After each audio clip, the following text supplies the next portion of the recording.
గ్రంథాలయాలను కాపాడుకోవాల్సిన బాధ్యత అందరిపైన ఉందని ఏపీ గ్రంథాలయ పునర్వికాస ఉద్యమ కమిటీ కన్వీనర్ వల్లూరి శివప్రసాద్ అన్నారు. విశాఖ పౌర గ్రంథాలయంలో నిర్వహించిన సమావేశంలో ఆయన ముఖ్య అతిథిగా పాల్గొన్నారు. మాజీ ఎమ్మెల్సీ ఎంవీఎస్ శర్మ, పౌర గ్రంథాలయం కార్యదర్శి డాక్టర్ డివి సూర్యారావు, విశాఖ రచయితల సంఘం అధ్యక్షుడు అడప రామకృష్ణ, సహృదయ సాహితీ అధ్యక్షుడు శేఖర, మంత్రి ప్రభాకర్ తదితరులు పాల్గొన్నారు.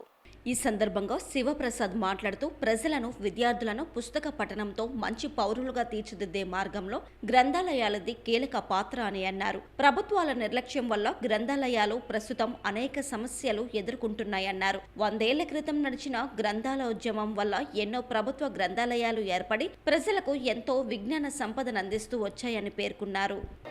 అందుచేత ఇలాంటి గ్రంథాలయాలన్నీ కూడా మళ్ళీ పూర్వవైభవాన్ని సంతరించుకోవటానికి ఈ గ్రంథాలయ చెస్ ప్రత్యేకంగా వసూలు చేస్తున్నది గ్రంథాలయాల అభివృద్ధికి మాత్రమే వినియోగించబడాలని చెప్పి డిమాండ్ చేస్తూ వాడవట్ల ఈరోజు గ్రామీణ ప్రాంతంలో అన్నింటిలో కూడా ఈ గ్రంథాలయ ఉద్యమాన్ని చేపట్టడం జరిగింది.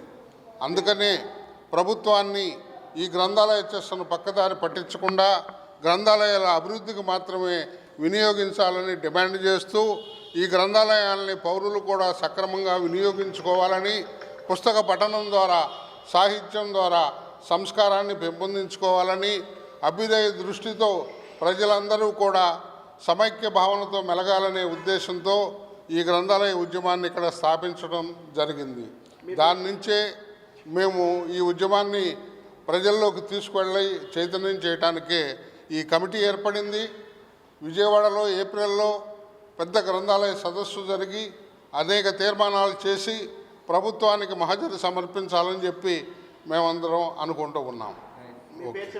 వల్లూరి శివప్రసాద్, ఆంధ్రప్రదేశ్ పునర్వికాస గ్రంథాలయ ఉద్యమ కమిటీ కన్వీనర్. అభ్యుదయ రచయితల సంఘం ప్రధాన కార్యదర్శి ఉప్పల అప్పలరాజు మాట్లాడుతూ రానున్న ఏప్రిల్లో విజయవాడలో జరిగే సమావేశంలో గ్రంథాలయాలు ఎదుర్కొంటున్న సమస్యలపై చర్చించి ప్రభుత్వానికి నివేదిక ఇవ్వనున్నామన్నారు. జిల్లాలోని వివిధ రచయితల సంఘాల ప్రతినిధులు, కవులు, మేధావులు, పాఠకులతో ఓ కమిటీ ఏర్పాటు చేసి రాష్ట్రమంతా ఐక్యంగా గ్రంథాలయ పునర్వికాసం కోసం ఉద్యమించనున్నామని తెలిపారు.